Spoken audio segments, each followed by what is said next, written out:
Radio Libertaire 89.5, l'invité quotidien jusqu'à 22 heures.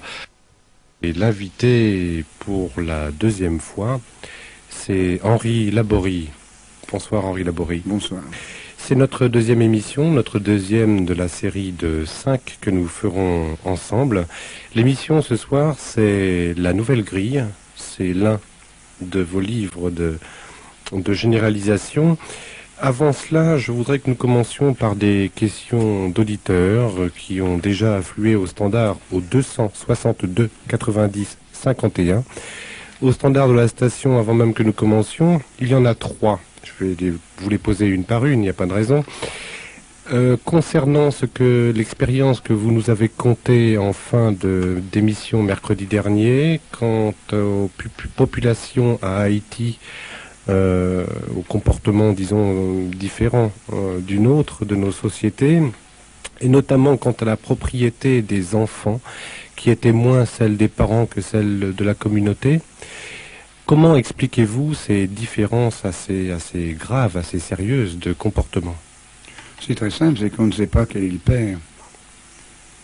Je prendrai un exemple, j'ai été confié à une femme adorable pour me guider pendant mon périple. Je parle de la Polynésie française et à Tahiti particulièrement. Nous déjeunons, on arrive à midi, on arrive dans un endroit, puis on entre dans une maison, on voudrait déjeuner, on nous a fait asseoir, on a participé au déjeuner. Pendant le déjeuner, il m'a poussé le coude en me disant: tu ne trouves pas que le monsieur qui est là-bas, il me ressemble? Oh, je dis, je sais pas, non. Bon, peut-être, enfin bon. Puis le lendemain, nous étions à déjeuner dans un autre coin de l'île, et il me dit: je ne trouve pas que la fille qui est là-bas, il me ressemble? Alors je dis: mais c'est une maladie, et tout le monde te ressemble ici.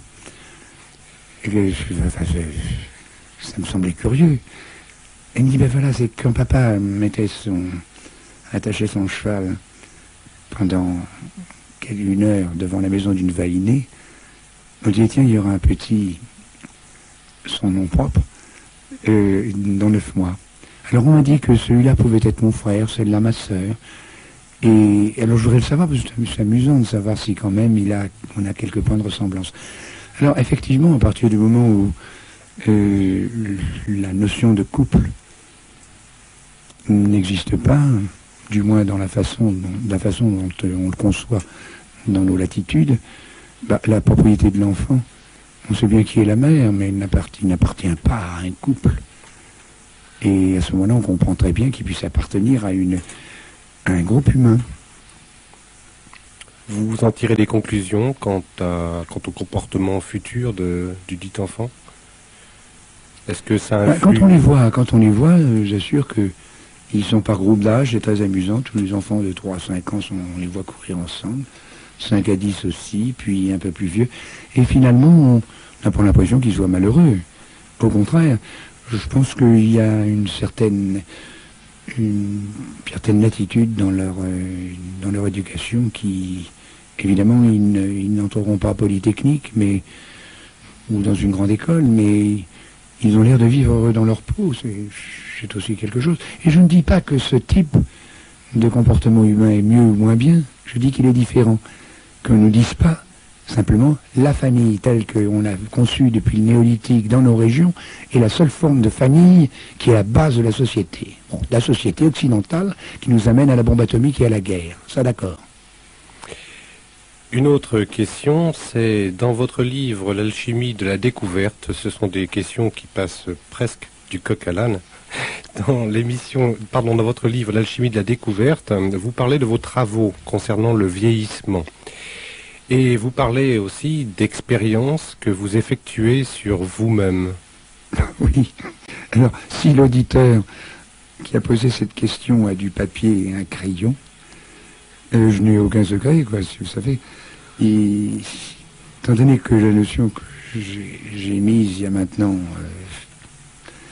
25 ou 28 ans était l'importance de ce qu'on appelle des radicaux libres, ça n'a pas d'intérêt, et qu'il y a des piégeurs de radicaux libres, ces radicaux libres étant à l'origine du vieillissement, des perturbations au niveau des membranes cellulaires qui font qu'on vieillit.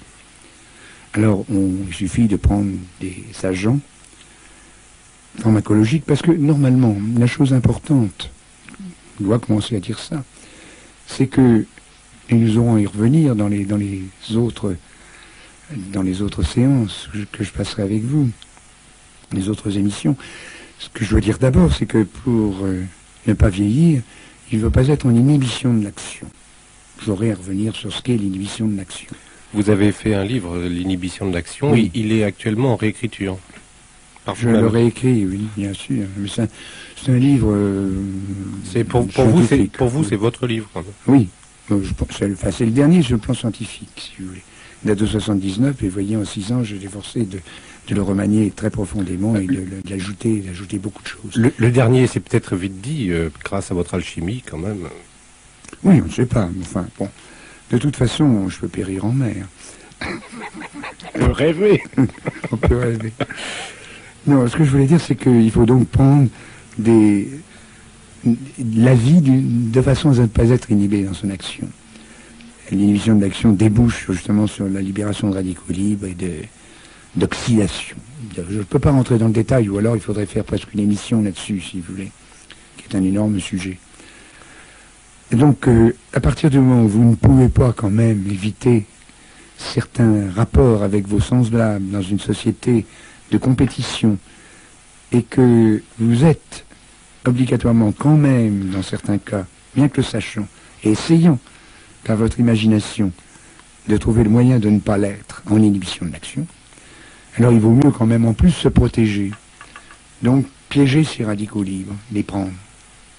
Alors, il y a certains agents pharmacologiques qui ne sont qu'une thérapeutique d'urgence, une fois de plus. Parce que vous ne pouvez pas... La thérapeutique d'urgence, la thérapeutique vraie, elle est sociologique. Elle est psychosociologique. La thérapie d'urgence, elle essaie de réparer les dégâts. Quand les dégâts sont apparus. Alors, il y a la vitamine E. Bon, ça c'est bien connu, c'est l'antioxydant biologique. 200 mg par jour pendant 20 ans. Excusez-moi, vous risquez pas un procès comme Suicide Mode d'Emploi l'a eu? Là, je ne donne pas de marque. La vitamine E, c'est comme si je disais, c'est du pain sans sel. Hein, je ne donne pas de marque. Vitamine E, vitamine C, c'est la même chose. C'est un antioxydant, mais il faut le prendre non pas 200 mg, mais 2 grammes par jour, ni moins ni plus, parce qu'il peut plus, il a des facteurs oxydants et moins aussi. Donc vitamine C, 2 grammes par jour, combiné avec la vitamine E. Sélénium. Sélénium, c'est un métal rare qui est aussi un très puissant antioxydant. Alors là, il n'y a qu'une seule spécialité en France, je ne peux pas la citer, mais il suffit de demander du sélénium. Ah non, vous faites de la réclame à ce moment-là, à un produit. Tandis que là, je ne fais que parler de principes. Oui, enfin, mettez-vous à l'aise. On est tellement contre la publicité qu'on peut citer des marques, on n'a aucun complexe. Hein. Oui, mais non, moi, je n'y tiens pas même. Bon, le sélénium, bon, on trouve. Il y a ensuite une drogue que j'ai trouvée il y a 25 ans maintenant, qui est le gamma-hydroxybutyrate de soude. Bonsoir. On le trouve en ampoule injectable, parce qu'on l'a retiré du commerce, parce que c'est euphorisant. C'est-à-dire qu'on est bien dans sa peau, et que vous ne trouverez pas dans le Vidal une seule drogue qui soit sous la dénomination euphorisant. Dans un système comme le nôtre, c'est à fuir. Ça avait tout de suite pensé aux psychédéliques, etc. On parle tous de les ampoules injectables, vous les cassez, non cassez une, et vous la mettez dans un verre de jus de fruits, et vous la buvez le soir avant de vous endormir. Alors, je ne peux pas vous expliquer comment, mais c'est aussi en faisant marcher certaines voies métaboliques, et ça agit contre les oxydations que vous avez malheureusement fait dans la journée en trop grande quantité. Donc gamma wash. Et puis vous avez une autre molécule que j'ai introduite dans la thérapeutique il y a maintenant près de 30 ans, 25 ans au moins, qui sont les aspartates de potassium et de magnésium. Et quand vous prenez ça pendant 20 ans tous les jours, j'ai l'impression qu'on réduit les dégâts, on diminue les dégâts. Tout le monde pense que je me teins les cheveux. L'image idéale que je me fais de moi-même ne serait vraiment très, très attristée du fait de me teindre les cheveux et de paraître ce que je ne suis pas. Je ne me teins pas les cheveux. Et j'ai quelques cheveux blancs, mais assez rares. Et même au niveau du pubis, il y en a aussi quelques-uns, mais ils ont gardé leur teinte originelle. Vous avez passé 3 jours en mer à naviguer le week-end dernier. Oui. Vous avez quel âge, Henri Laborie? Comment? Quel âge? Vous avez quel âge? 70 ans. La troisième question, c'est une question fondamentale concernant la connaissance du cerveau. Cette connaissance du cerveau, selon vous, apportera-t-elle forcément un changement tant au niveau individuel que social par une large diffusion de cette connaissance? Je ne peux pas faire de prospective là, mais je le pense. Je le pense seulement, voyez-vous, même quand vous connaissez un certain nombre de choses, la connaissance du cerveau, c'est dans 300, 500 ans, on en parlera peut-être, mais enfin, c'est un instrument tellement complexe qu'on commence à comprendre. On est loin de tout savoir. Et tous les jours, des milliers de laboratoires dans le monde travaillent à la compréhension justement de son fonctionnement, de sa structure et de son fonctionnement.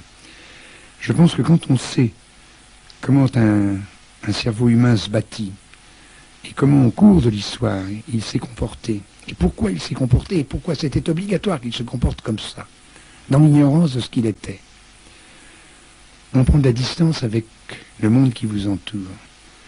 Des choses des événements qui auraient pu être justement à vous amener à l'inhibition de l'action, je vous amène à trouver le moyen de tourner la difficulté et de savoir pourquoi vous êtes en inhibition. Est-ce que c'est... Enfin, je ne peux pas rentrer dans le détail, on aura peut-être à y revenir, hein, ce serait assez long. Encore très peu simple, je fais des conférences où au bout d'une heure tout le monde a compris.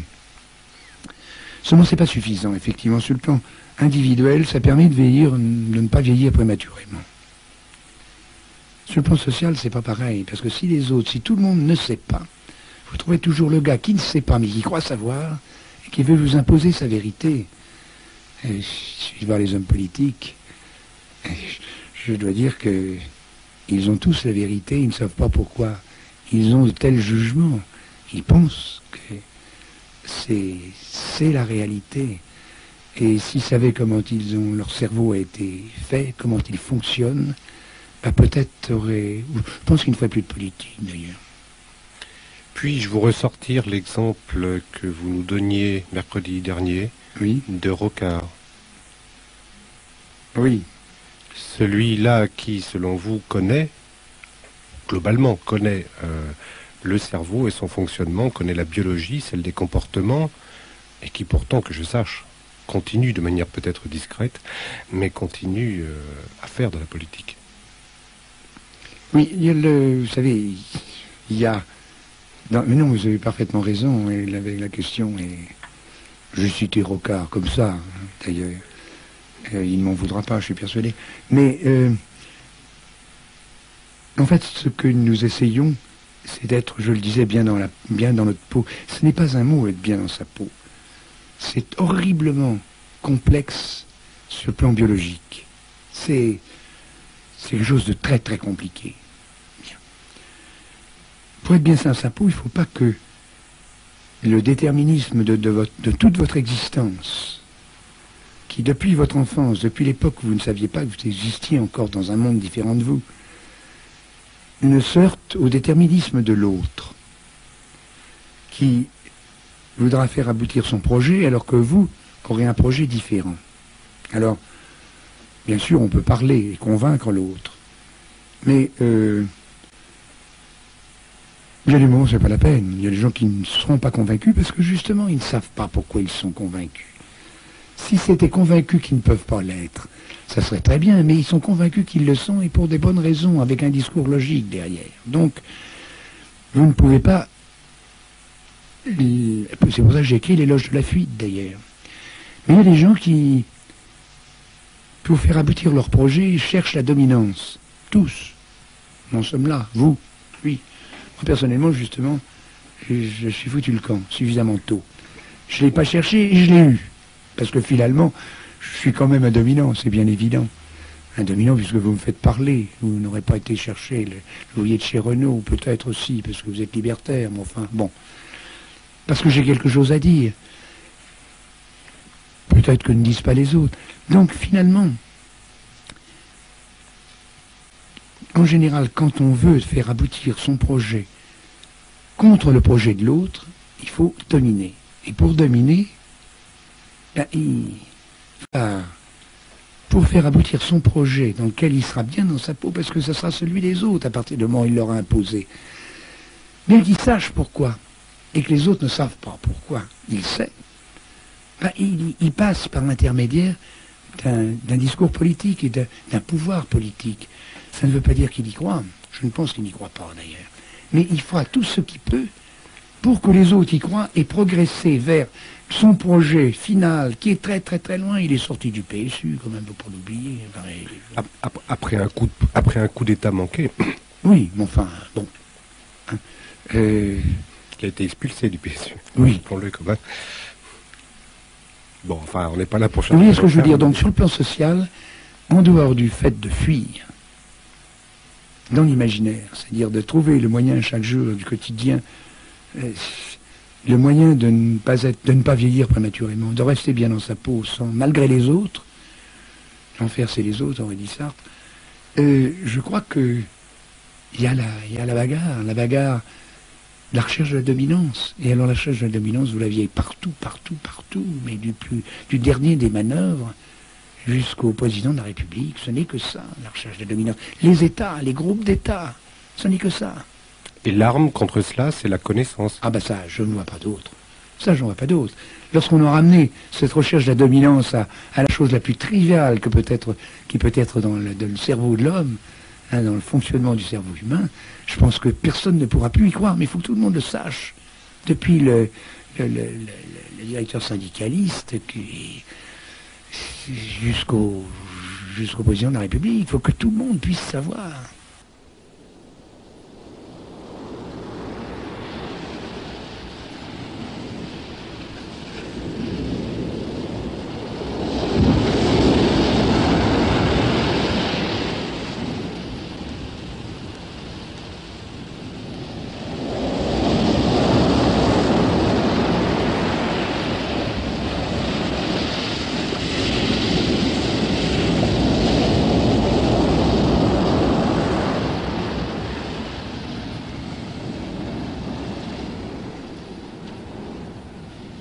Radio Libertaire, l'invité quotidien avec Henri Laborie.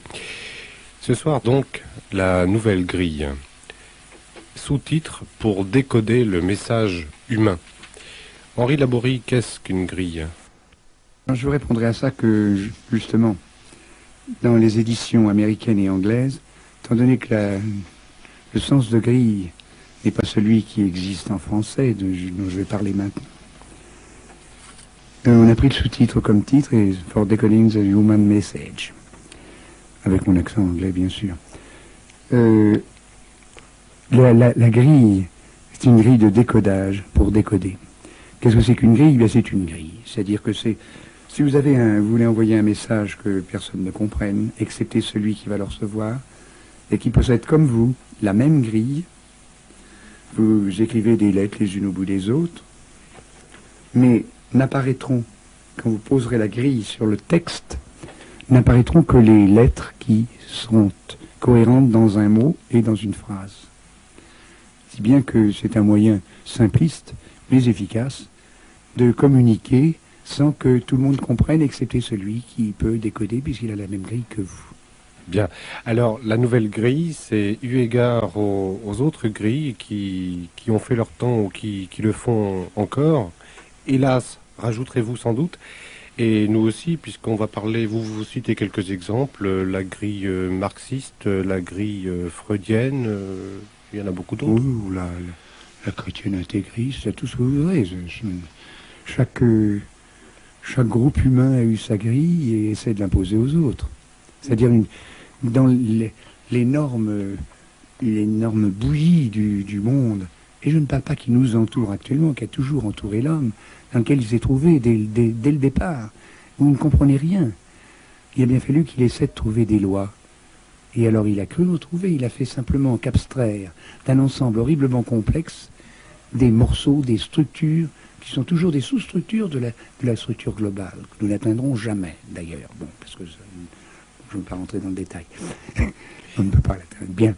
Alors, croyant qu'il avait l'explication du monde qui l'entourait, il a voulu l'imposer son interprétation, l'utilisation de sa grille à l'ensemble du monde dans lequel il vivait. Et on y est encore là. Mais alors, à la réaction possible, après tout, du assez des schémas explicatifs, en voici un autre, le mien. Que répondrez-vous? Passager.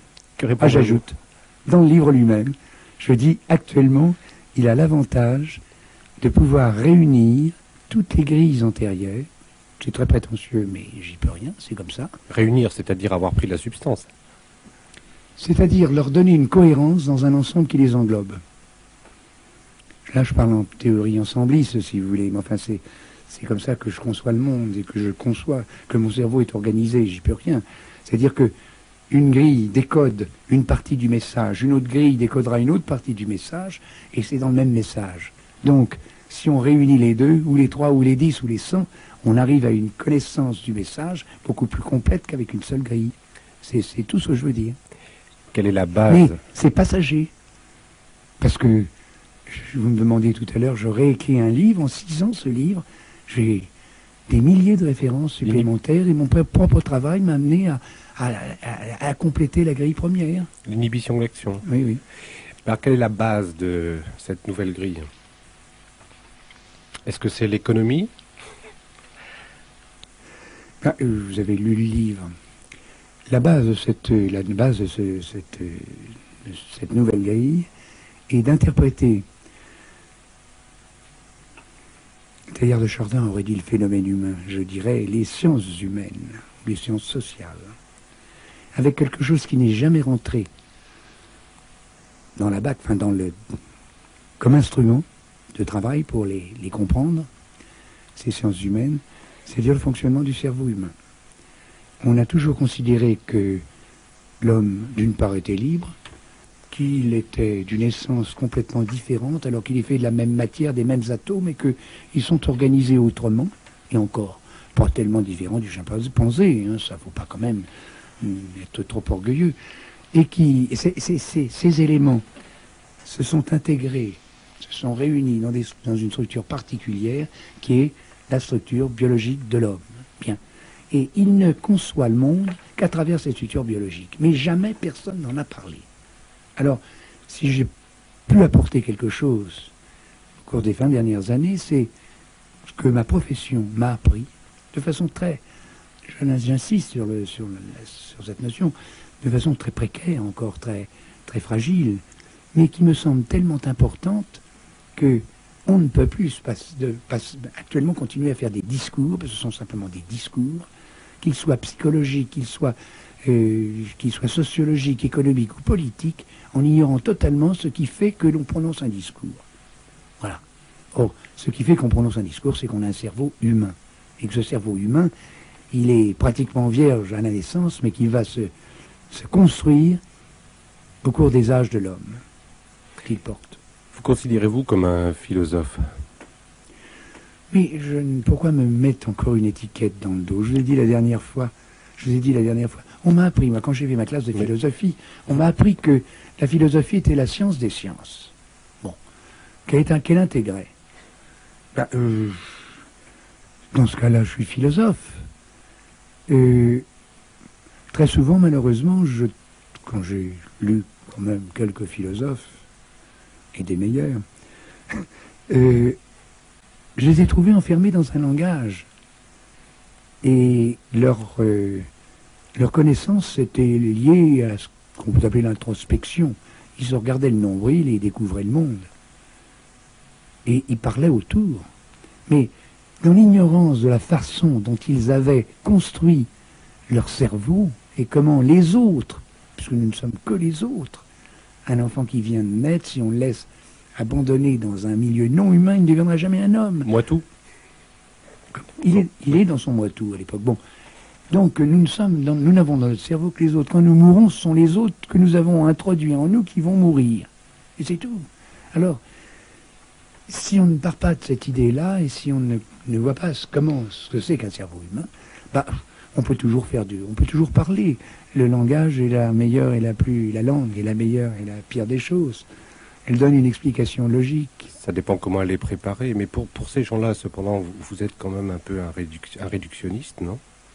En tant que biologiste. Mais est-ce que vraiment, alors écoutez, alors là, non, c'est vrai, mais vous avez raison. Vous avez raison. Tout spécialiste, qu'il soit philosophe, qu'il soit sociologue, qu'il soit n'importe quoi, traite les autres avec un mot en isme. Je ne traite pas les psychologues de faire du psychologisme en restant à leur niveau de blablabla et bon.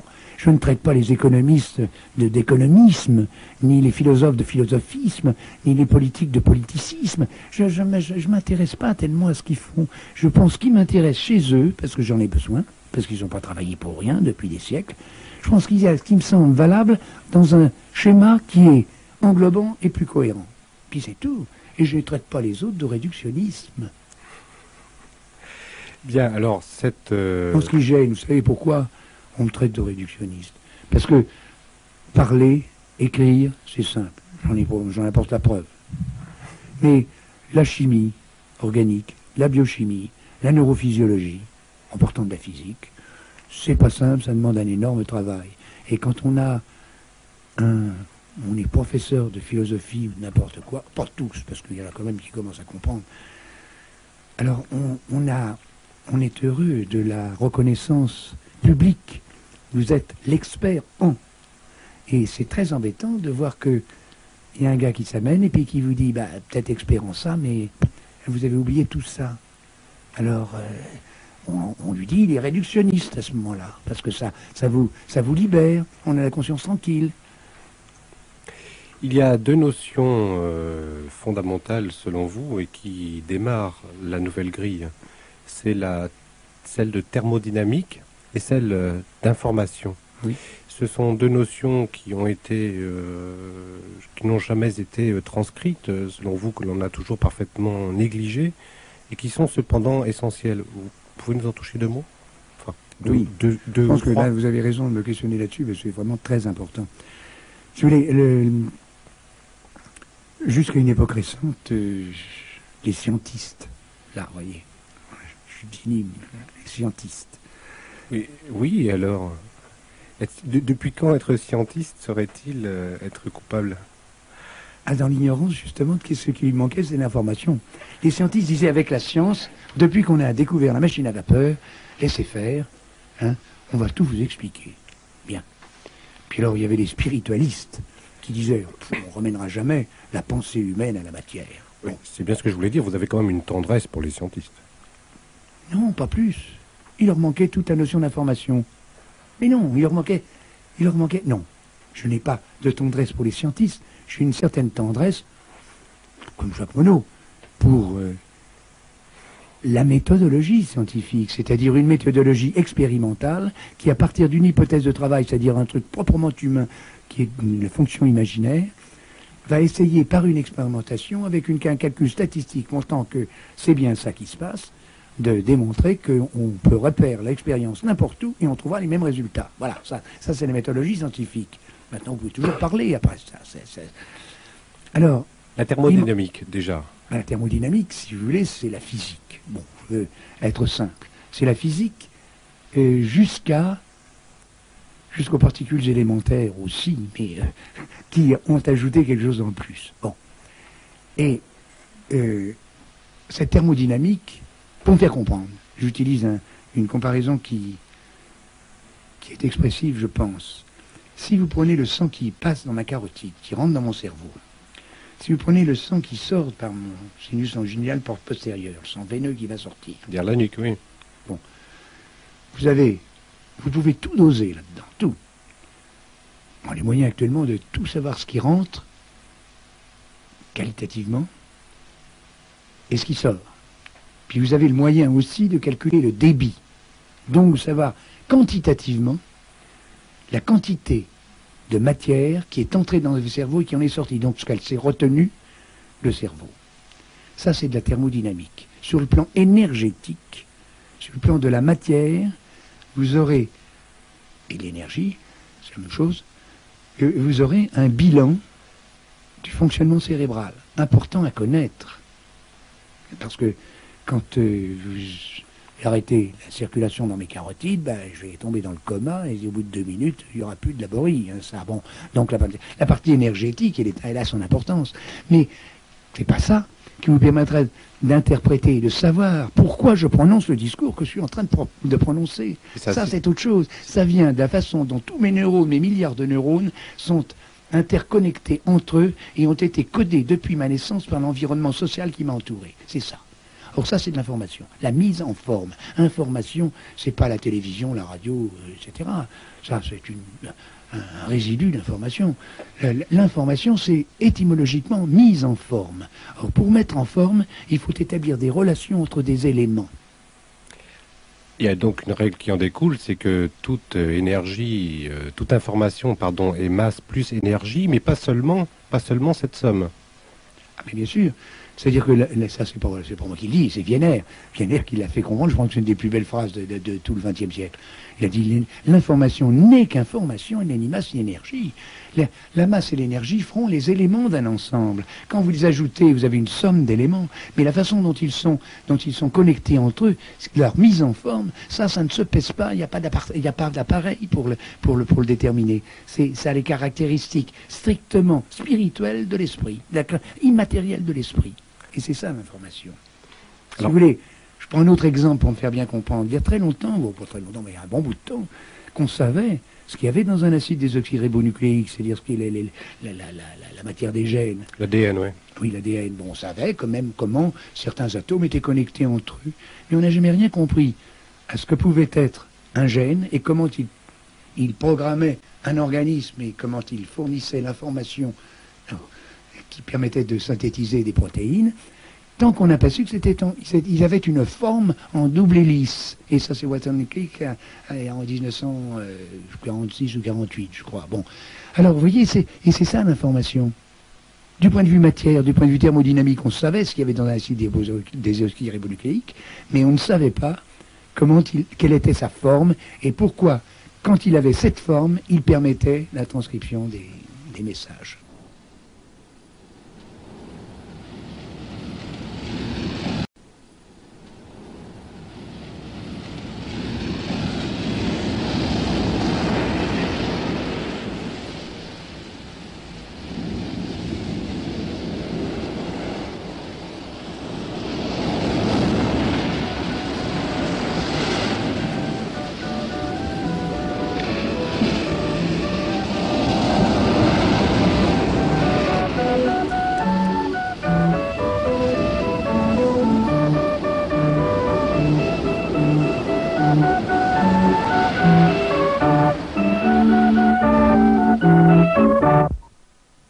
Henri Laborie, quelques questions téléphonées, enfin il y en a 2 là. Pouvez-vous parler de l'amour? Mais je ne voudrais pas en parler prématurément, étant donné que dans l'éloge de la fuite que nous aborderons la prochaine séance, c'est tout un chapitre sur l'amour. Alors nous en parlerons abondamment à ce moment-là. Et je pense que l'auditeur qui a posé cette question sera satisfait. Rendez-vous mercredi prochain, puisqu'effectivement, éloge de la fuite, ça sera... Il y a un chapitre tout entier dans une semaine. L'autre question, c'est que pensez-vous de L'homme neuronal, le livre de Jean-Pierre Changeux? Ben, je dois reconnaître que je n'ai pas lu. Je ne l'ai pas lu. Bon, c'est un trou sans doute, enfin... une question que je rajoute moi, mais vous pensez pas quand même qu'il y a une certaine mode depuis quelques 20 années de faire des livres sur ce sujet, vaste sujet? En toute simplicité, je veux dire que j'ai été précurseur alors dans ce cas-là, parce que vous m'avez demandé la dernière fois quand j'avais lu mes premiers livres, il date de 58 le premier. Et effectivement, mais on manquait qu'il y en avait eu d'autres. Il y avait quand même Carrel qui avait dit l'homme c'est inconnu, etc. Bon. Mais cette maladie n'était pas encore, cette épidémie n'était pas encore passée dans les biologistes modernes. Mais actuellement, alors il y a eu Monod, bien sûr, qui a été un gros pavé, hein, bien sûr. Puis alors à ce moment-là, il y a eu Jacob, il y a eu Lvov, il y a eu Hamburger, il y a eu Gruffier, tout le monde écrit son bouquin parce que ils ont chacun un message à apporter. Et je comprends pourquoi pas. Et si ça peut rendre service, il n'y a pas de raison.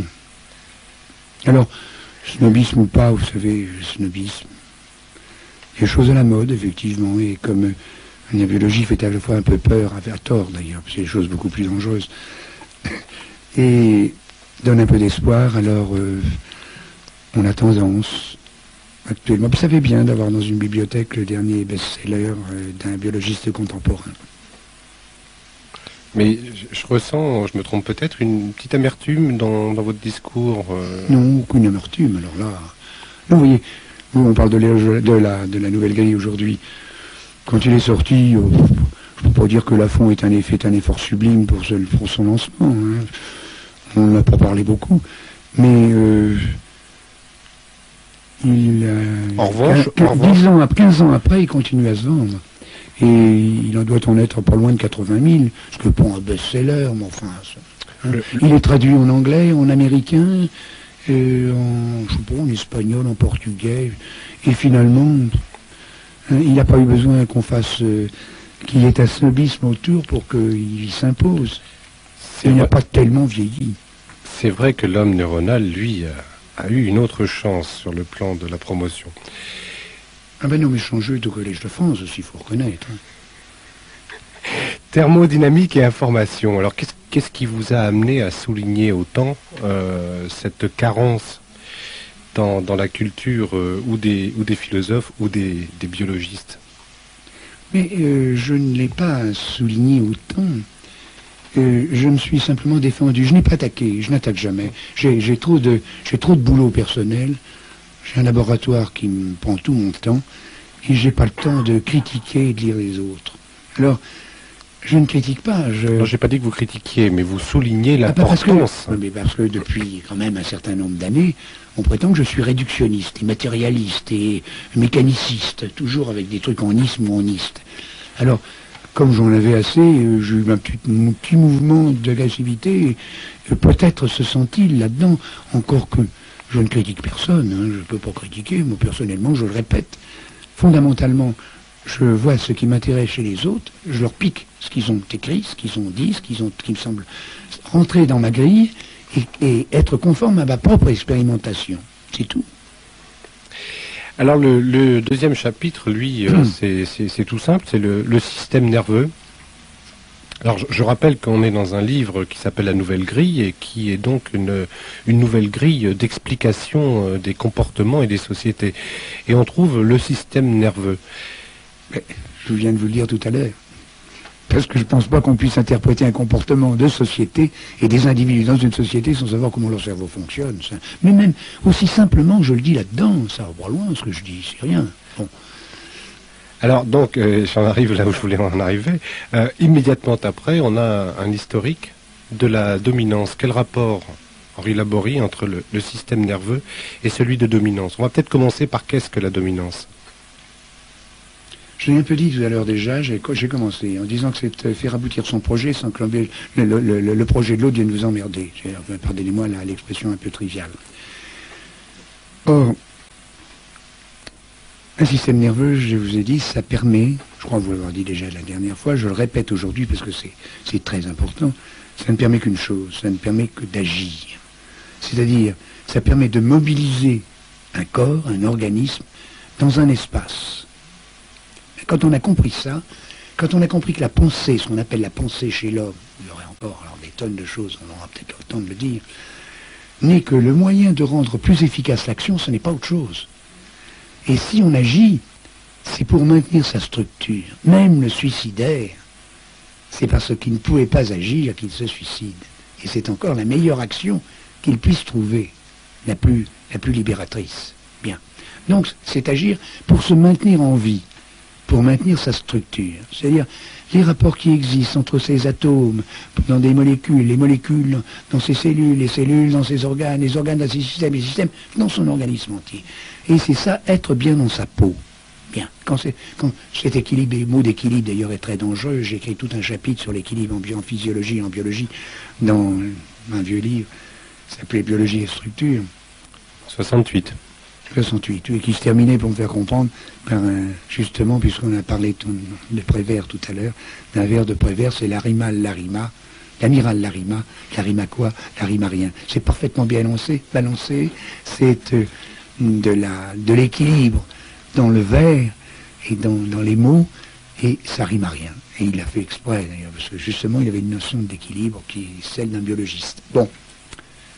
Donc, se maintenir en vie, c'est-à-dire agir sur les objets et les êtres qui vous entourent de façon à conserver cet équilibre. Clair. Bien. C'est même la seule finalité. Ah mais il n'y en a pas d'autre. Alors je répète souvent, et je le répète à chaque fois que j'écris un livre, la seule raison d'être d'un être, c'est d'être. Quand il n'y a plus d'être, il n'y a plus de raison d'être. Et il n'y aurait jamais eu d'être si leur seule raison d'être n'avait pas été d'être. Ça me semble tellement évident que ça crève les yeux. Tout après, là-dessus, on fait blablabla, blablabla, blablabla, d'accord. Mais la chose fondamentale, c'est ça. Alors, quand vous êtes dans un environnement, si cet environnement est dans un espace, si cet espace était vide, il n'y aurait pas de raison d'agir. Bien sûr. C'est parce qu'il y a quelque chose dans cet environnement. Il y a des objets, puis il y a des êtres. Quand votre contact avec ces objets et ces êtres est ce que nous appelons gratifiant, ça fait plaisir. On maintient son équilibre biologique. S'il n'est pas gratifiant, je passe tout de suite, je vais revenir là-dessus. Mais s'il n'est pas gratifiant, s'il est dangereux, s'il est douloureux, désagréable, vous fuyez, il n'y a pas d'animaux courageux. Courage, c'est un apprentissage. Bon, nous en parlerons aussi. Un jugement de valeur. Oui, non, pas de valeur. Non, c'est pas un jugement de valeur. Le courage, c'est quelque chose qu'une société utilise et qu'elle virilise pour le maintien de sa structure de dominance, justement. Bon. Mais il faut bien comprendre ça. Donc, vous fuyez. Si vous ne pouvez pas fuir, vous vous battez pour essayer d'y faire disparaître l'agent de votre ressentiment, comme aurait dit Racine. L'objet ou l'être qui ne vous permet pas d'être bien dans votre peau. Si vous ne pouvez ni fuir, ni combattre, vous vous inhibez. Alors ça, on en reparlera une autre fois. En gros, c'est la maladie. C'est la maladie. C'est toute la pathologie. Mais alors toute. Bien. Je reviens au premier cas. Vous trouvez dans un espace, il y a des objets et des êtres qui sont agréables, dont le contact est agréable, qui sont utiles à votre plaisir, à votre survie d'abord. Et dans cet espace, il y en a un autre aussi. Vous n'êtes plus seul. Il y en a un autre qui trouve aussi que les mêmes objets, les mêmes êtres, il apprend. Parce que ça, à la naissance, il ne sait pas. C'est un apprentissage. Il apprend que les mêmes objets, les mêmes êtres sont utiles à son plaisir, à son maintien en équilibre biologique. Alors il y a compétition. Et la compétition, ça n'est pas quelque chose d'inné, c'est quelque chose qui s'apprend. Si vraiment l'objet ou l'être ne vous intéresse pas, vous n'entrerez pas en compétition. Et il faudra que vous appreniez que cet objet, cet être, par une mémoire, la mémoire de la gratification, du plaisir que vous avez au contact et à la possession de cet objet ou de cet être. Et comme l'autre veut avoir les mêmes avantages, c'est plus fort qui gagne. Et il vous impose, l'un des deux impose sa dominance. Là, j'ai simplifié au maximum, parce que les éthologistes contemporains, encore l'éthologiste c'est encore tout un monde. L'étude du comportement animal voilà. Et humain, rajouterait Laborie. Bien sûr. Les éthologistes contemporains, alors, pas compliqué, ils ont observé avec eux beaucoup de finesse, avec en plus études statistiques à l'appui, etc., des groupes d'animaux, puis bon, les hommes, ils les respectent encore un peu trop, ils n'osent pas encore trop, ou alors c'est une sociobiologie wilsonienne, et alors ça on aura peut-être aussi l'occasion d'en reparler, c'est quelque chose de complètement délirant, et bon. Donc, en général d'ailleurs, ça ne se passe pas à deux, ça se passe à trois. C'est pourquoi les dominances dans le règle animale ne sont pas éternelles, elles varient. Peut-être pas le leader, mais encore. Mais souvent, une dominance pour une femelle ou pour la recherche de la dominance pour la possession d'une femelle ou de la nourriture, on fera appel à un troisième. L'un d'eux fera appel à un troisième. Et c'est plus d'ailleurs à ce moment-là un rapport, une diade, pour ça que même, vous mettez ça sur le plan planétaire, je dis sans rigolant pour qu'on comprenne, tant que vous avez deux blocs, ça ne marche pas. Parce qu'il y en a un qui veut chercher la dominance. Quand il y a par exemple la Chine qui ressurgit avec 1 milliard d'habitants, et qui peut soit balancer d'un côté, soit balancer de l'autre, à ce moment-là, ça devient plus... On a moins de chances d'avoir la bombe atomique sur la gueule. Hein, parce que dans un cas comme dans l'autre, s'il y en a un qui vient, un des deux blocs qui vient un peu trop ennuyeux, il y a le troisième qui va faire la balance entre les deux. Bien. C'est une analogie, c'est pas autre chose, hein, une analogie sociologique ou bien politique. Je reviens donc au fait que dans le règne animal, les dominances s'établissent grossièrement comme ça. Alors vous avez le leader, les sous-leaders, et puis les esclaves, bien, qui mangent après, qui copulent après, etc. Bien. Chez l'homme, il y a le langage qui est intervenu. Ça s'est passé de la même façon, mais ça se passe toujours de la même façon. Il y a toujours la même recherche de la dominance, à travers un langage. Les animaux ne parlent pas, c'est leur chance. Hein, parce que ça s'établit relativement bien. Ils ne se tuent pas entre eux, jamais un animal ne tuera un autre animal de la même espèce, et surtout du même clan. Bon. Pour la bonne raison qu'ils n'ont pas de discours logique à l'appui. Hein. Ils suivent leurs instincts et leur apprentissage du bien-être obtenu par la possession d'un objet. Bien.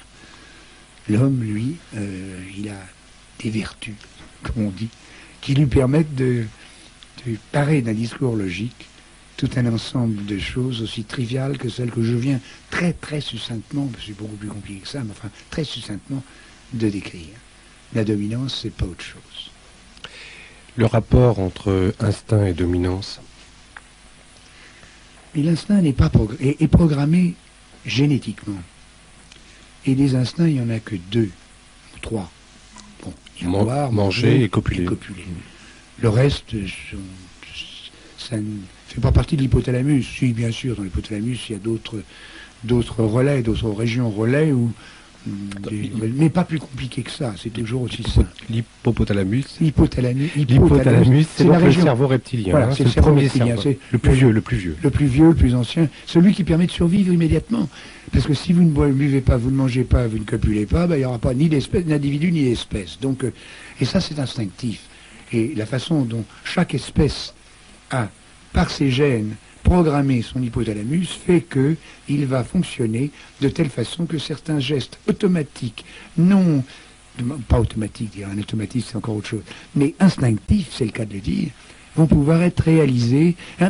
J'avais un ami qui était un des grands neurophysiologistes contemporains qui s'appelait Anokhin, et qui était un Russe, qui a dirigé l'Institut Sechnov à Moscou, qui était vraiment un ami, et qui avait fait une étude très précise entre tous les connexions neuronales chez un petit oiseau dont le bec était rouge, qui faisait que dès qu'il sortait de l'œuf, dès qu'il voyait une tache rouge, qui pouvait être d'ailleurs un morceau d'étoffe rouge qu'on lui présentait, dès que sa rétine avait une certaine longueur d'onde, le rouge, qui lui parvenait, il y avait une série de neurones mis en marche qui aboutissaient au muscle du bec qui ouvrait.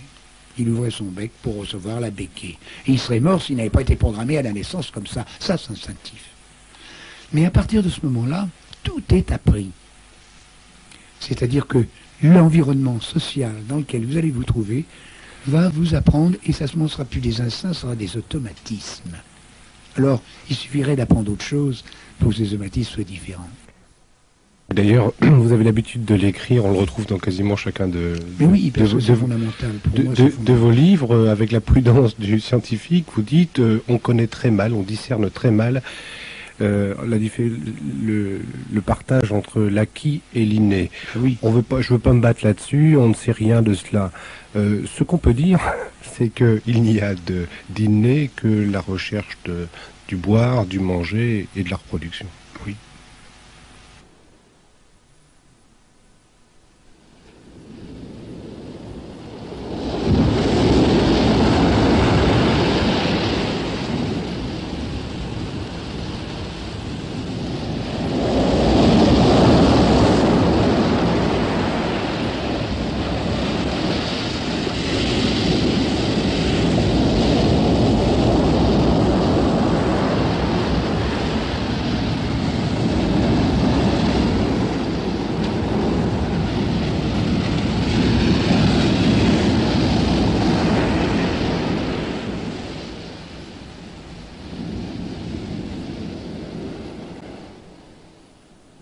Je voudrais vous relancer sur la dominance qu'on retrouve dans la nouvelle grille et sur ce côté pseudo-fatidique de la dominance dans les rapports humains. Je vous dis pseudo-fatidique parce que on entend partout, et militants libertaires on le sait, qu'on veut nous faire croire que c'est une chose, disons, naturelle.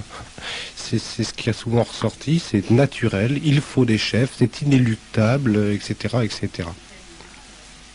Non, ce qui est naturel d'une part, hein, alors là, moi je viens tout de suite...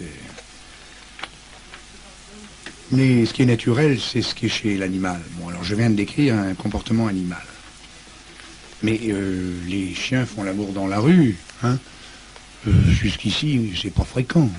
Enfin, reconnaissez que c'est sale. Que c'est sale. Non, mais je plaisantais, je comprends que vous êtes très étonné. Donc, à ce moment-là, on dit que l'homme se rabaisse au rang de l'animal. Mais par contre, quand il trouve chez l'animal un comportement qui est strictement identique au sien, à ce moment-là, il dit c'est naturel. Bon, alors on faudrait quand même choisir, il faudrait savoir. Et je pense justement que l'animal n'est pas l'homme et que l'homme n'est pas l'animal. C'est un animal d'un type particulier avec un cerveau, on aura l'occasion d'en reparler. Bien, particulier aussi. Orbitofrontal, par exemple. Bien. Alors, chez l'homme, ça a été pendant des siècles la même façon d'établir les dominances que chez l'animal. C'est-à-dire que c'est le plus fort qui gagnait, mais ça a été jusqu'à une époque récente. Là, les gens qui, au moment du paléolithique, du néolithique, les premières populations néolithiques, dont on en parlait la dernière fois, sont fixées au sol et ont vécu en société égalitaire et sans armes, ce que tous les préhistoriens nous disent, ont vu arriver des gens qui étaient, j'ai eu l'occasion de le dire, mais je ne crains pas de le répéter, ont vu des gens qui étaient des chasseurs-cueilleurs encore, et qui sont venus coloniser ces gens-là. Alors il y a eu le chef, les guerriers, le paysan, puis les artisans, etc. Et une société est apparue où il y avait une hiérarchie. Le plus fort, le chef, avec ses soldats, enfin ses guerriers, était évidemment au haut de la hiérarchie. Ça devenait le roi, le prince, le seigneur, etc. Ça s'est continué jusqu'au Moyen-Âge. Souvenez-vous quand même, nous apprenons dans notre histoire classique que le seigneur au Moyen-Âge avait droit de cuissage. Le seigneur avec un E, hein. Comment? Avec un E. Pourquoi? Parce qu'avec un...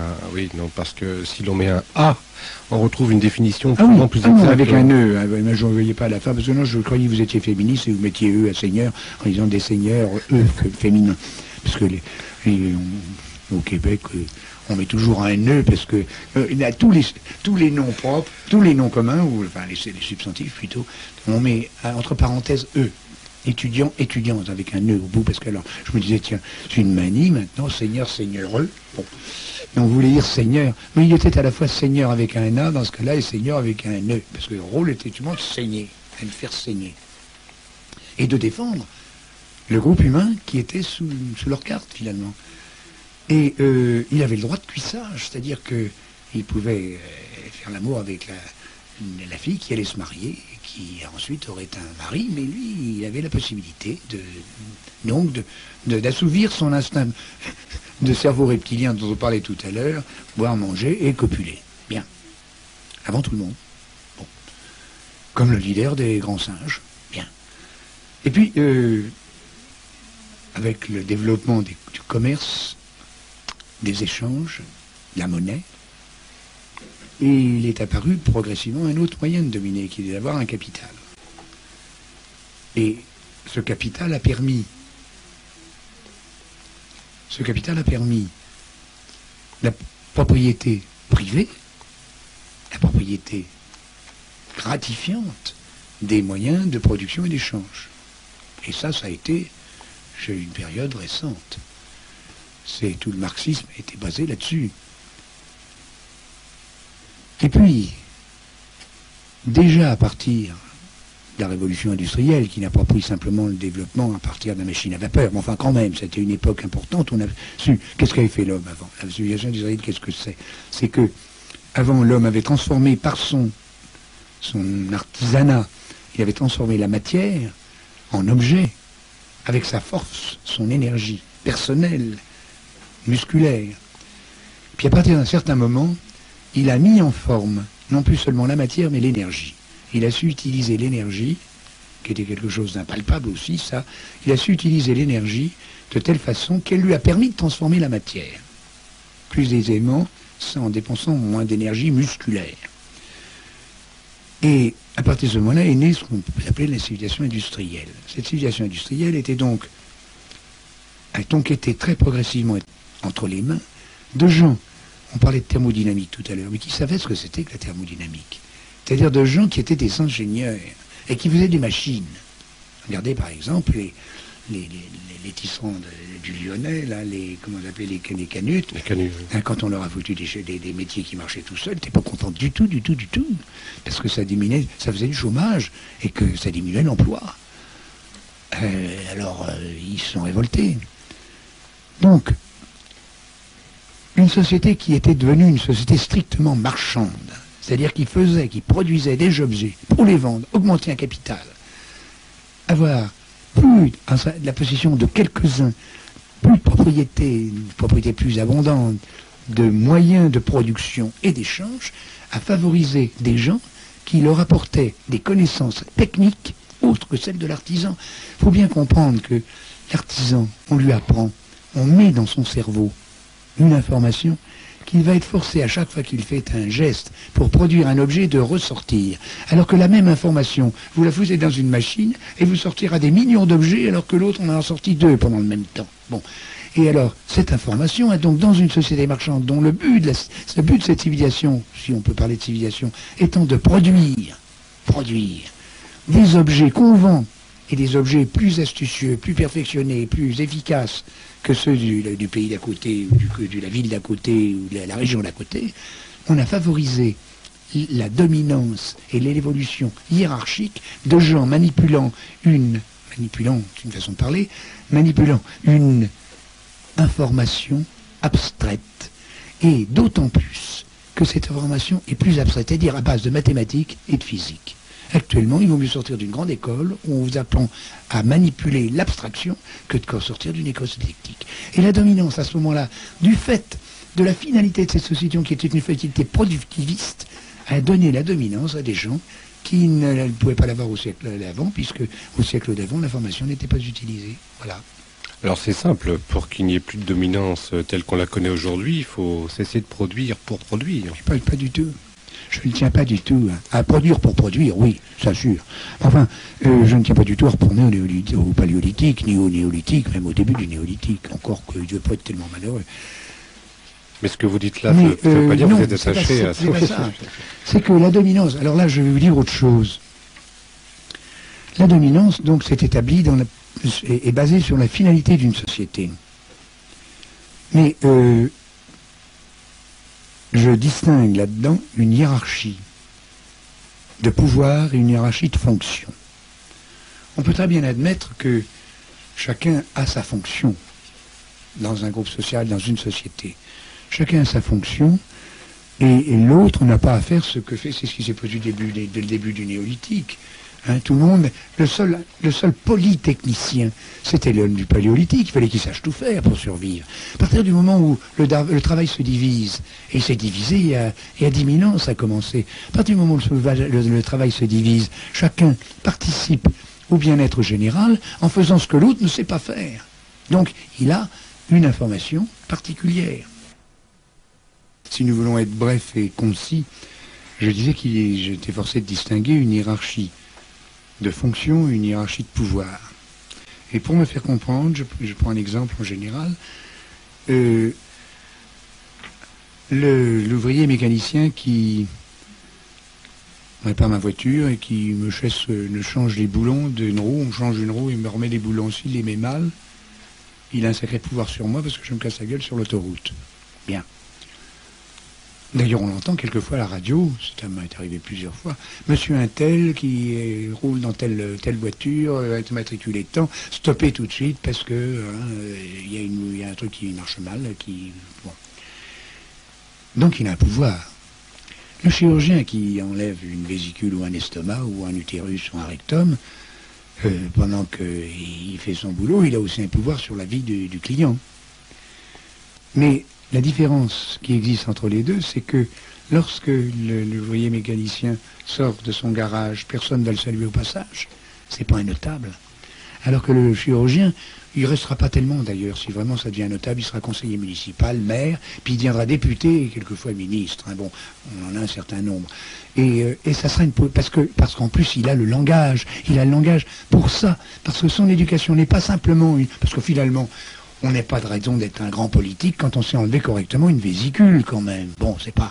Or, ou quand on est avocat, ou quand on a une profession libérale quelconque. Patineur sur glace, oui. Mais il y a le langage de la classe sociale qui a amené ce type à avoir une certaine fonction qui, d'un point de vue pouvoir de la fonction, n'est ni plus ni moins que celle de l'ouvrier mécanicien. C'est tout. Alors, c'est ça, c'est ce que je voulais ajouter, simplement. Et vous parlez de hiérarchie de valeur et de hiérarchie de fonction, hein, c'est ça? Oui, c'est ça. Bon, je le dis parce que c'est de valeur et de pouvoir, c'est la même chose. D'accord, c'est un des pouvoir d'ailleurs qui est un faux pouvoir, parce qu'il n'y a pas de pouvoir. Ceux qui croient, les décideurs, on me fait rigoler quand on parle de décideurs, ils décident rien.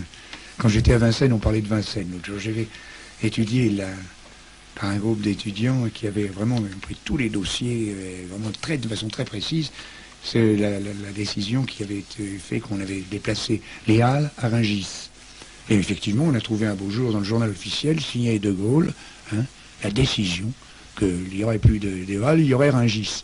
Puis quand on prend tous les dossiers, toutes les commissions, les sous-commissions, etc., on s'aperçoit que dans un système marchand, c'était pas possible de conserver les Halles. Et il n'était pas possible de les mettre ailleurs qu'à Rungis, bien que la décision n'a été prise que parce qu'on ne pouvait pas faire autrement. Et actuellement, écoutez, les décideurs, souvent, c'est par ordinateur qui fonctionnent. Ou alors, quand ils ne fonctionnent pas sur ordinateur, l'ordinateur leur donne les éléments du choix et ils choisissent avec leur cerveau reptilien ou leurs automatismes culturels, ce qui est encore plus grave. L'ordinateur, lui, il n'a pas de système limbique. Hein, il n'a pas d'affectivité. Et pourtant, il y a des chefs? Bah oui. Bah oui, il y a des chefs. Il y a des chefs parce que les gens sont... Ils aiment bien avoir un chef. Ça enlève l'angoisse. L'angoisse, nous aurons l'occasion d'en reparler, j'en doute, pour d'autres livres.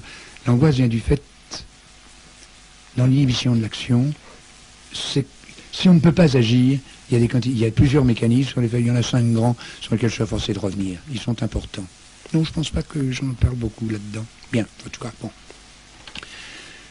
Et bien sûr, on est inhibé lorsque on a une pulsion à agir, pour se faire plaisir, je le répète, et qu'il y a un interdit culturel qu'on a automatisé dans votre cerveau, vous a dit ça c'est bien, ça c'est mal, ça c'est beau, ça c'est laid, etc. Ah, tu feras ça, tu seras récompensé, tu feras ça, tu seras puni. Alors, il se trouve que votre pulsion à agir rencontre un interdit. Alors vous ne pouvez pas agir parce que vous ne voulez pas être puni. C'est douloureux d'être puni. Bien. On dit aux gens des prisons si c'est pas agréable, bon alors, bien. Et il est angoissé. Et l'angoisse se résout dans l'action, quelquefois idiote d'ailleurs. L'action à ce moment-là, elle est même plus réfléchie, c'est l'agressivité dans sa forme la plus banale. Et un deuxième moyen, un deuxième mécanisme de l'inhibition de l'action, c'est ce que j'appelle le déficit informationnel. Bon, un événement survient, vous n'en avez pas l'expérience, vous n'avez vu personne agir dans telle circonstance, de telle façon qu'il s'en est tiré à son avantage, vous ne savez pas quoi faire. Vous n'avez pas d'informations suffisantes pour agir correctement devant l'événement. La peur de l'inconnu. Et vous êtes angoissé. Bien. Alors, effectivement, il y en a d'autres que je n'aurai l'occasion d'en parler. Il y en a 5 grandes. Mais, surtout chez l'homme avec l'imaginaire, la construction par le cerveau orbitofrontal de situations, de scénarios qui n'arriveront peut-être jamais, mais que l'on craint qu'il arrive, et qui n'arrive pas. Mais la crainte empêche d'agir, puisqu'on ne sait pas si j'agis comme ça, si j'agis comme ça, dans un truc qui ne viendra peut-être pas, mais qui peut survenir. On est angoissé, et ça c'est vraiment une des angoisses humaines, parce que l'animal n'a pas cette angoisse-là. Bien. Eh bien, dans ce cas-là, les gens sont très contents d'avoir le chef. Ils sont plus angoissés, on prend la décision pour eux. On sait. Alors surtout que le chef se présente en disant, moi je sais, faites-moi confiance, hein. Regardez-les, tous. Faites-moi confiance, hein. Moi je connais. Je suis le grand prêtre de cette religion économique, psycho-politico, etc., sociale. Alors les gens tout contents, ils se déchargent sur un prétendu connaisseur qui ne décide rien, je le répète, parce qu'il ne fait qu'obéir aux lois du marché ou aux lois de tout ce que vous voudrez, qui sont des lois du cerveau humain en situation sociale, par bloc, par état, par tout ce que vous voudrez, et il ne fait qu'obéir à ces lois-là. Alors il faut qu'il les connaisse.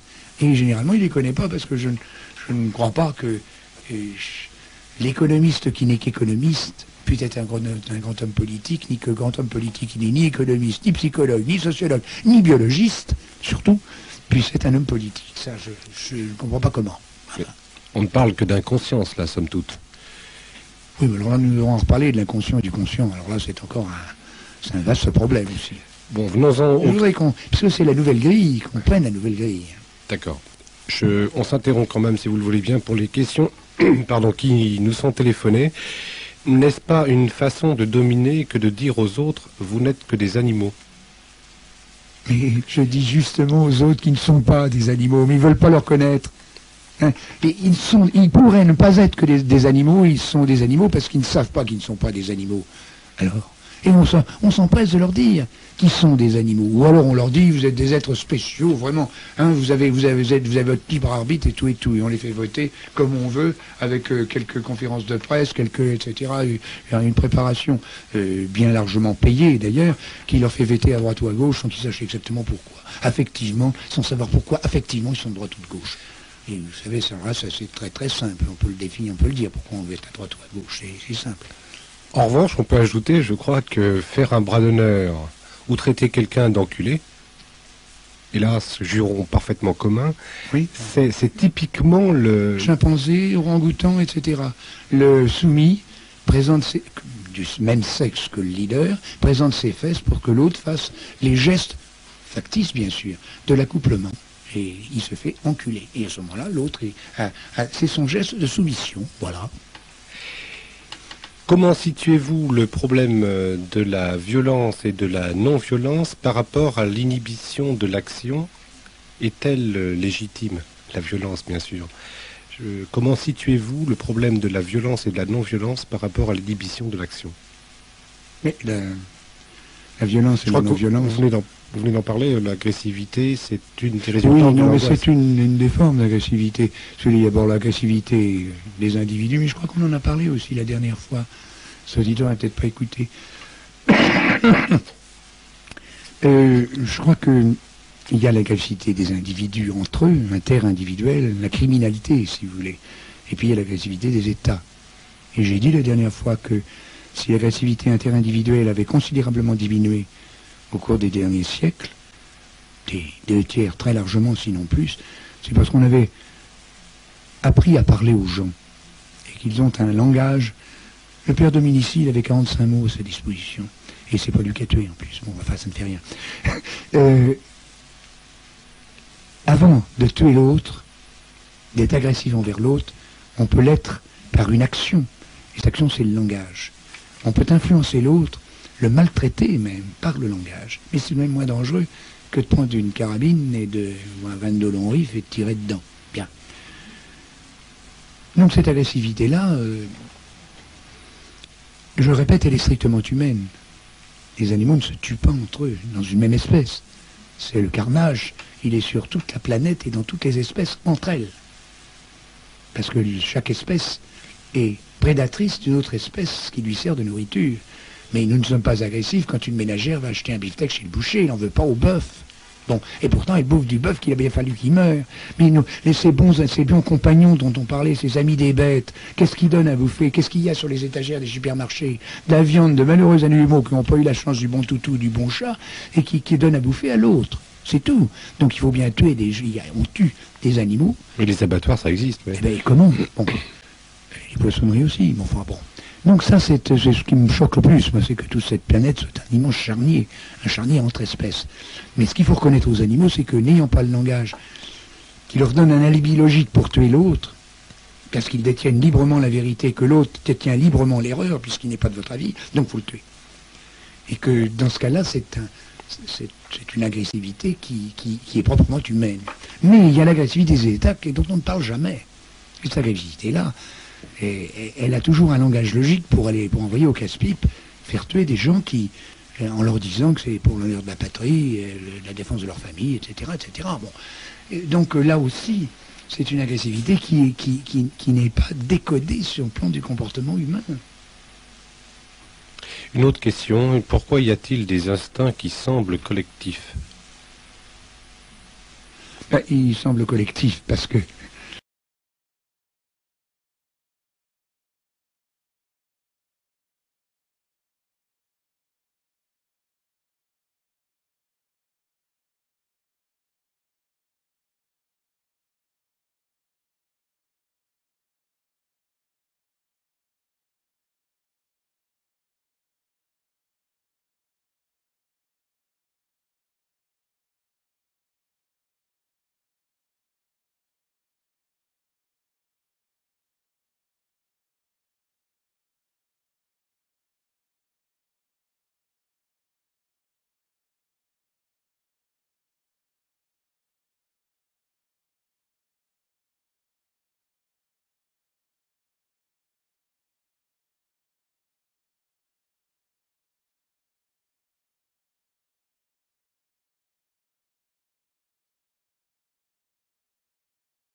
il y a des instincts, non, il n'y a rien d'école. Quand on a défini l'instinct comme j'ai défini tout à l'heure, si on l'accepte, d'ailleurs on ne peut pas faire autrement que l'accepter, je ne vois pas très bien comment, on pourrait le refuser.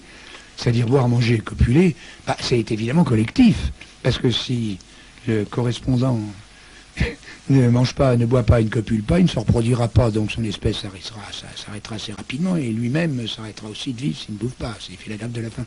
Et c'est ça l'instinct. Le reste, il n'y a pas d'instinct collectif, il y a des apprentissages collectifs d'un comportement particulier. Hein.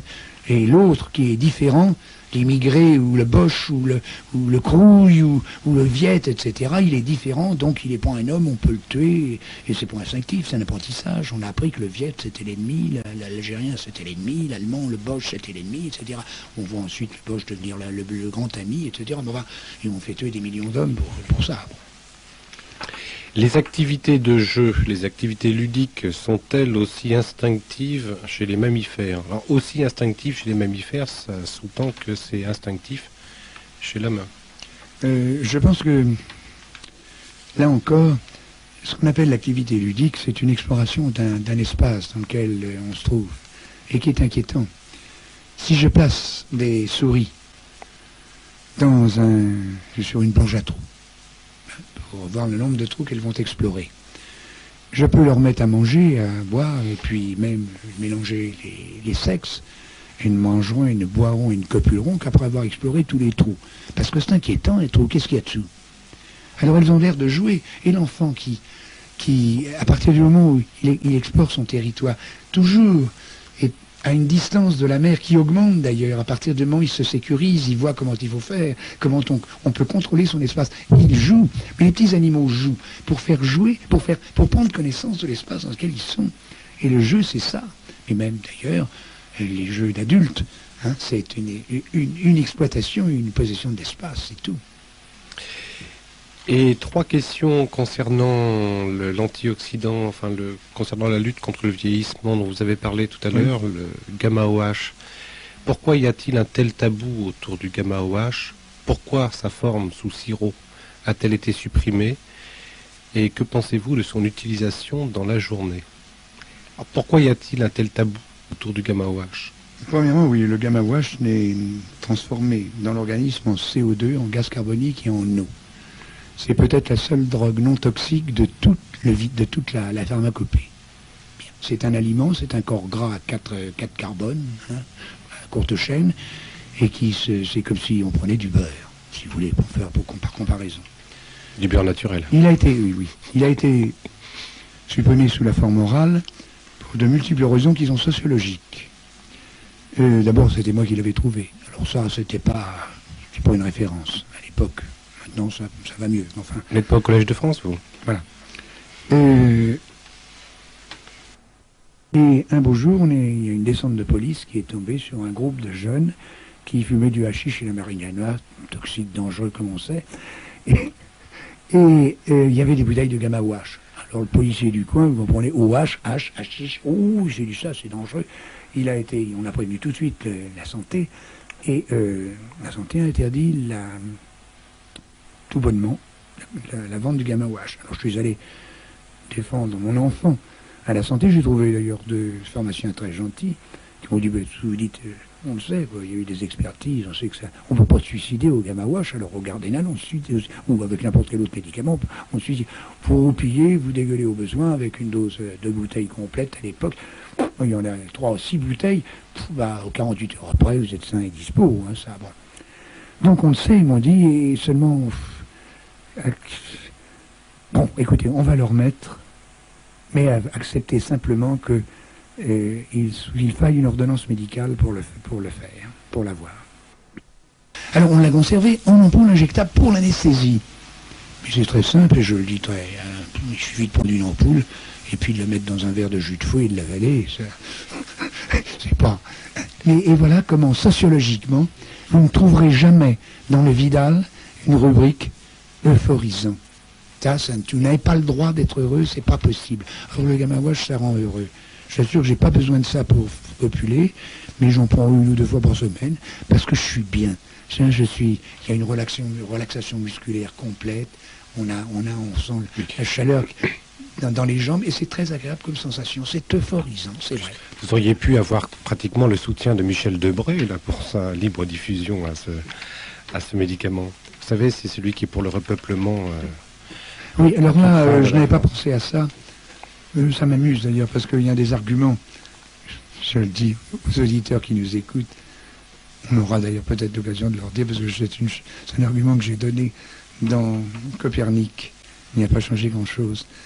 On vous dit, bien sûr, et je comprends que vous soyez inquiets, nous ne faisons plus suffisamment d'enfants, et bientôt il n'y aura plus suffisamment d'adultes, puisque c'est les enfants qui font les adultes.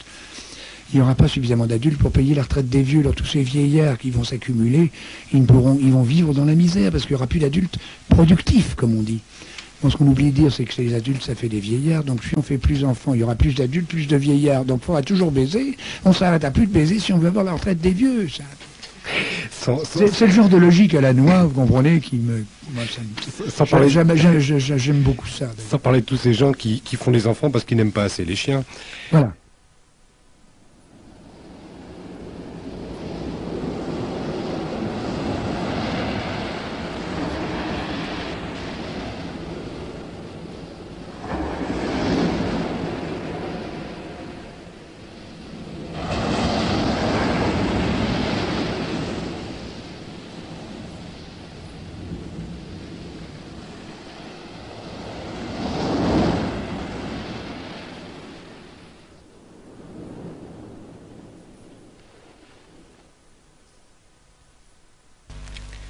Radio Libertaire 89 5, téléphone 262 90 51.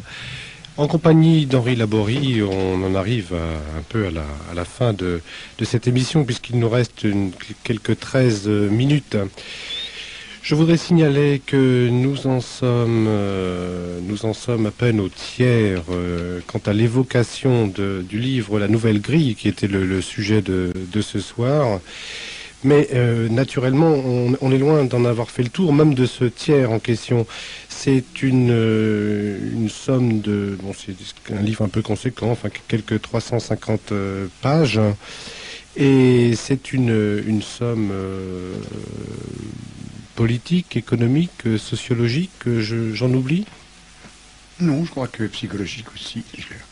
Non, c'est vrai, je n'ai rien à enlever depuis 15 ans à ce bouquin, 10 ans, 15 ans. Si je prends au hasard, ou presque, l'un des titres de chapitre, celui de démocratie et de notion de pouvoir, et que je vous demande de bien vouloir le résumer. Si je m'en souviens plus, moi je l'ai pas lu depuis cette époque, vous savez. Oui, bien sûr, vous avez changé d'opinion? Oui, non, je n'ai sûrement pas d'opinion. Pouvoir, j'en ai parlé à l'instant. Vous commencez par définir, je vous le rappelle peut-être, ce qu'est la démocratie. C'est le pouvoir par le peuple. Et vous posez tout de suite une première question, qu'est-ce que le peuple, si c'est le plus grand nombre? Sûr. Bon, alors là, oui, alors ça, oui. Oui, non, mais j'essaie de sortir des slogans habituels, enfin des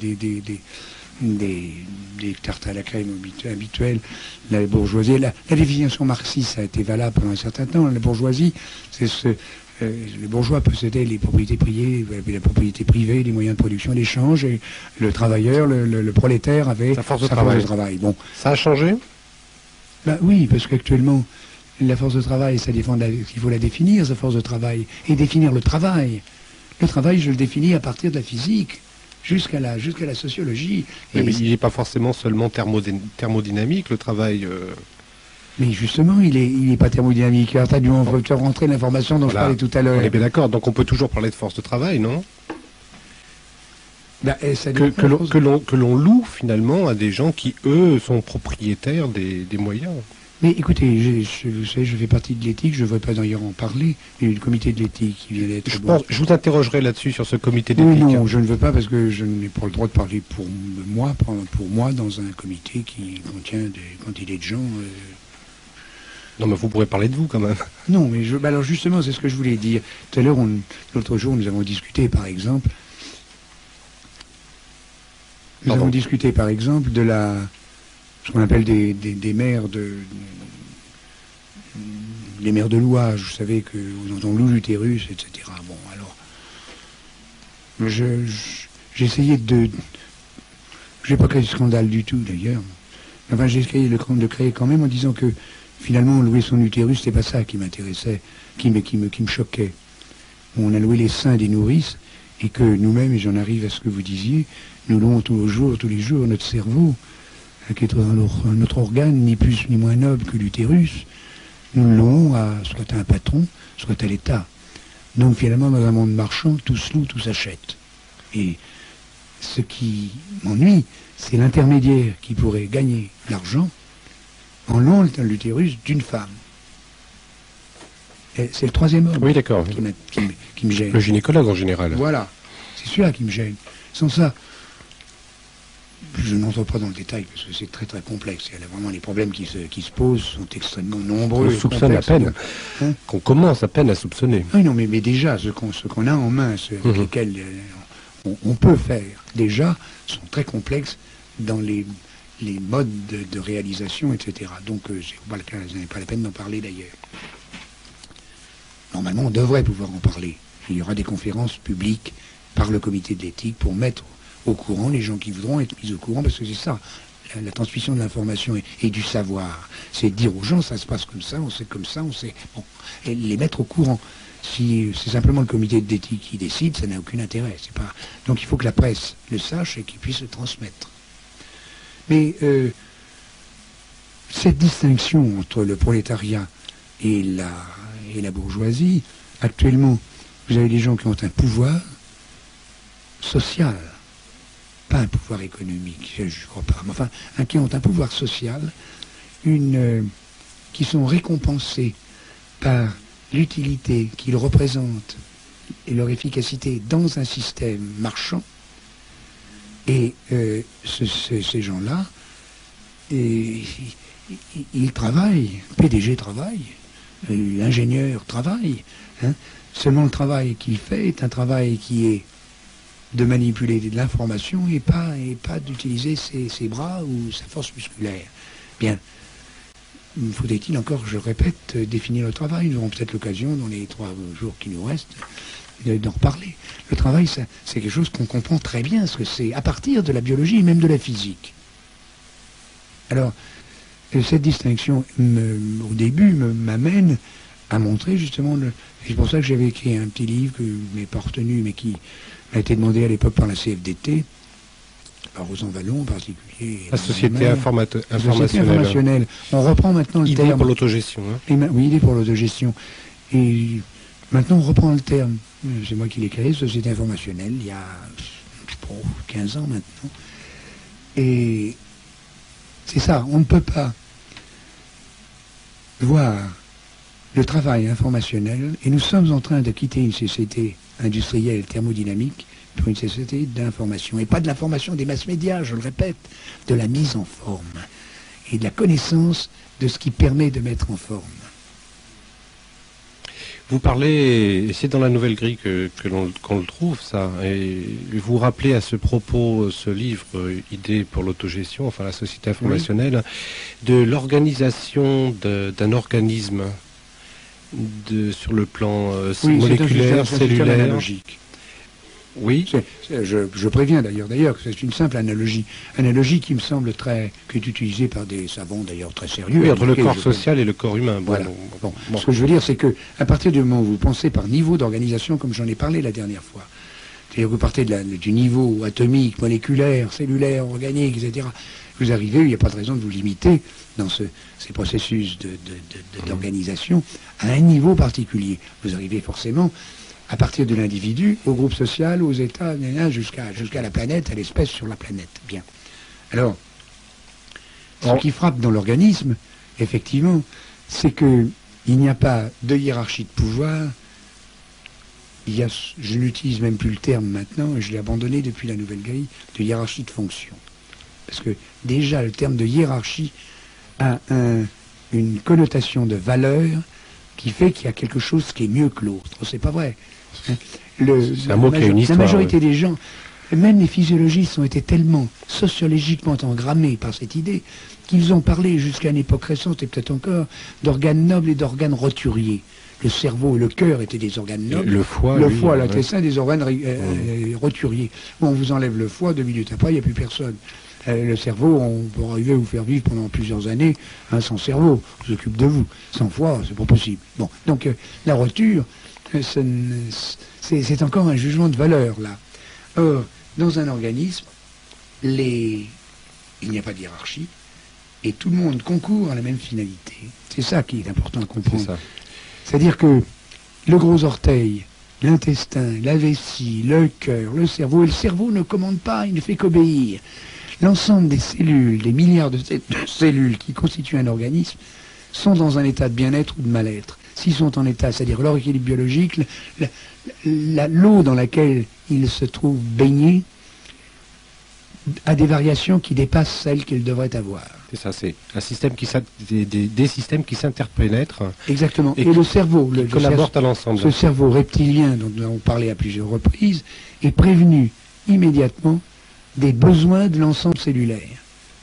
Et il est chargé parce qu'il reçoit d'autres informations par les sens, par les organes des sens, d'autres informations sur ce qui se passe dans son environnement. Il est simplement chargé de transmettre aux muscles qui vont permettre l'action sur cet environnement, il est chargé simplement d'informer ces muscles de telle façon que l'équilibre biologique soit rétabli. C'est tout ce que fait un cerveau. Il obéit, c'est tout. Qui a lu, qui connaît un peu Proudhon et le fédéralisme libertaire, donc sans État, ayant la commune comme cellule de base, ne peut qu'être frappé par une certaine analogie. Je n'ai pas lu Proudhon, je le regrette d'ailleurs. Vous avez lu Bakounine, oui. Oui, j'ai lu Bakounine. Ça il y a longtemps, mais j'avais bien lu. Oui, mais c'est une analogie. Mais effectivement, c'est une analogie valable parce que elle est basée sur une structure. C'est-à-dire sur l'information, et l'information est la même. Vous avez toujours des éléments qui sont les individus, qui sont réunis ensemble par certaines relations. Ces relations, elles sont par l'intermédiaire de l'action, du langage, qui est une action, je répète une fois de plus, mais c'est toujours une relation. Or, on appelle les hormones des messagères chimiques. Elles mettent en relation les différentes cellules de l'organisme, parce qu'elles ont une structure dans l'espace qui leur permet d'avoir un système de décodage au niveau de tel groupe cellulaire qui va être sensible à leur action. Et finalement, l'ensemble de l'organisme fonctionne pour le maintien, pour salaire finaliste, de telle façon, mon œil n'est pas fait pour voir, mon œil est programmé de telle façon, c'est-à-dire qu'il est structuré, il est fait de telle façon qu'il permet à l'organisme, qui est le mien, de voir. Vous comprenez ? Et c'est ça. Donc la finalité, j'aime pas dire parce que c'est encore de l'Aristote, ça, c'est le principe de... Écoutez. Si vous voulez, pour qu'un organisme fonctionne correctement, il faut que tous les éléments, à chaque niveau d'organisation, depuis la molécule jusqu'à l'organisme entier, ne soit structuré, ne fonctionne que en ayant pour résultat le maintien en vie de cet organisme. Et pour un organisme social, c'est pareil. Malheureusement, entre l'individu et l'espèce, il y a les États, il y a les groupes sociaux, il y a les États. Il y a donc des structures qui vont essayer elles-mêmes de se maintenir en vie, c'est-à-dire de maintenir leur organisation telle qu'elle est, et qui finalement vont se battre, se détruire, pour établir leur dominance. Henri Laborie, merci. On vous retrouve mercredi prochain, même heure, le 31 octobre, de 20h à 22h, avec Éloge de la fuite. Voilà un titre qui, je l'espère, va intriguer nombre d'auditeurs qui ne vous ont pas lu. Bonsoir.